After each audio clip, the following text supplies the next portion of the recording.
Har du set, han har lavet et diss track? Hvem? Midas. Hvem? Han laver et diss track. Bro, det comedy guld. Han lyder som en wannabe rapper, der tror han er fuld. Vi er i en helt anden liga. Han kigger op mod vores rang. Vi spiller clean, han spiller billigt som et legit i gang. Du laver trusler i caps lock, men stemmen matcher ikke din stil. Det lyder mere som en voicemail fra en 4-klasses profil. Men sorry Mila, sådan virker det ikke, min ven. Du kan ikke råbe gangster mandag og tud tirsdag igen.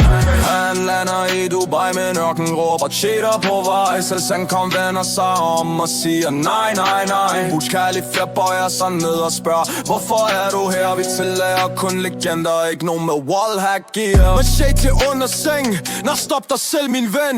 Det var sikkert bare en prop fra din gangsterleg igen. Du tror du er noget stort, men det er ren fantasi. Du ligner en GTA NPC, der er gået helt amok i det og raseri. Så farvel til Mila, Saurens største skuffelse.